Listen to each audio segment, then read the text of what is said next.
usia senja tidak menjadi kendala untuk tetap berkarya. Ya, di Jakarta seorang lansia mampu menggerakkan lingkungan untuk melakukan penghijauan.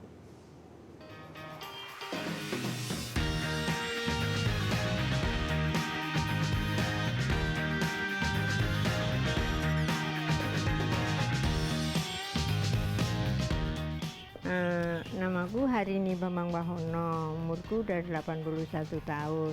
Dulu waktu datang ke sini, di lingkungan ini belum sehijau ini. Motivasinya ya mungkin karena saya ini udah terlahir demikian pencinta lingkungan, tapi juga mendapat pesan dari suami itu, teruskan perjuangan saya gitu. Jadi terus aku harus punya wadah dong, wadah artinya untuk pengabdian pada masyarakat itu apa, otomatis aku hanya punya rumah ini, lalu rumah ini saya jadikan sekolah yang buta huruf dulu masih banyak, itu saya kumpulin untuk pendekatan hati nurani pada mereka, itu saya kumpulin, saya jadi baca tulis. Setelah mereka itu dekat dengan saya, terus saya sodorkan, yuk kita bikin kampung ini hijau kayak kampung dulu waktu aku masih kecil, bilang gitu.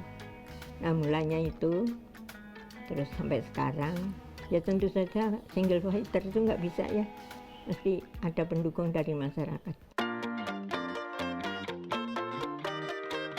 Ya sanggar ini kan sifatnya, kalau sanggar itu kan independen, jadi ya apa yang saya lakukan itu asal tidak menyalahi aturan-aturan pemerintah, ya saya jalan terus sampai sekarang juga permohonan untuk pelatihan itu masih mengalir dari mahasiswa, anak-anak SD, ibu-ibu PKK.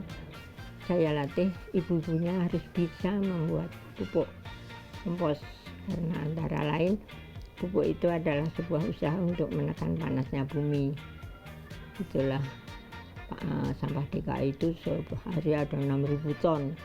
Kalau ibu-ibu berperan satu rumah itu membuat pupuk, itu bisa dikurangi sampai 50%. Begitu perkiraannya.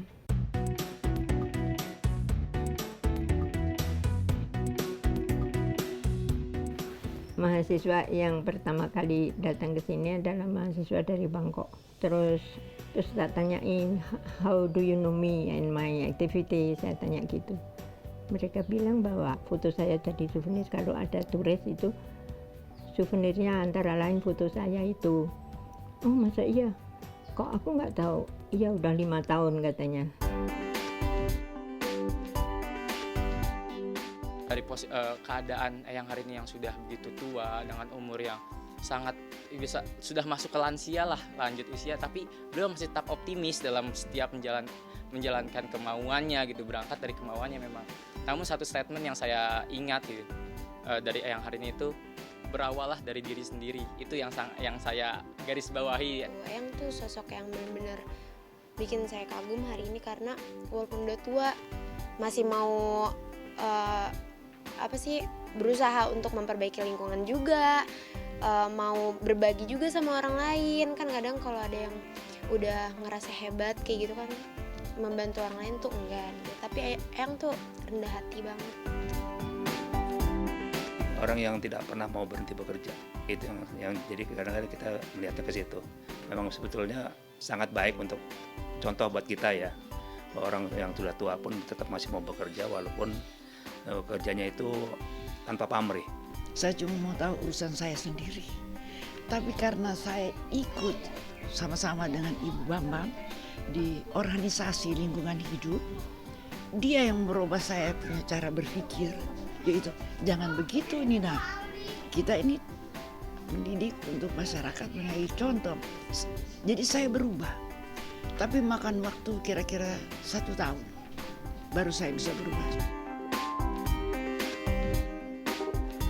Hari ini kesan pertama saya datang bertemu dengan beliau sangat luar biasa, dan saya sangat takjub bahwa orang tua atau bisa disebut yang sudah lanjut usia, saya malu karena sebagai generasi muda peduli akan lingkungan ternyata sampai sekarang masih dikontribusikan oleh generasi yang lanjut usia. soal penghijauan sekarang ini kan sangat penting untuk pemanasan bumi, bahkan menjadi program dunia Go Green. Itu kalau kita mau jadi pembicara mengenai Go Green, kita ya harus menghijaukan rumah kita sendiri, apapun akalnya. Karena kalau kita nggak menghijaukan rumah kita sendiri, kita bicara di luar tuh nggak ada yang dengerin. Jadi mulailah dari diri sendiri dalam segala hal gitu. Nah, jealousy itulah yang saya anggap sebagai kendala yang paling akhir. Misalnya kita sudah sukses, pohon yang udah tinggi ada anginnya besar, anginnya angin jealousy itu. Kalau kita akarnya nggak kuat, pohon itu kan roboh. Hampir aja aku roboh kalau nggak diingetin sama suami dulu. Semua harus kuat, di mana ada kemauan mesti ada jalan. Terus percaya sama Allah bahwa melestarikan lingkungan adalah sebuah ibadah. Ya, saya gitu. Aku kepingin banget sisa hidup saya ini, nggak tahu berapa itu, ada gunanya buat keluarga, bangsa, dan negara. Nah, jadi aku nggak peduli nggak punya duit. Aku punya duit misalnya harus saya sumbangkan kepada siapa, itu aku malah senang. Daripada aku minta, lebih baik aku memberi. Itulah saya. Karena kemauanku keras, karena di dalam hati saya cuma ada kemauan yang keras saja. Pandaian sih nggak ada, aku bukan sarjana, pakar juga bukan. Yang ada cuma will, kemauan, strong will, itu aku.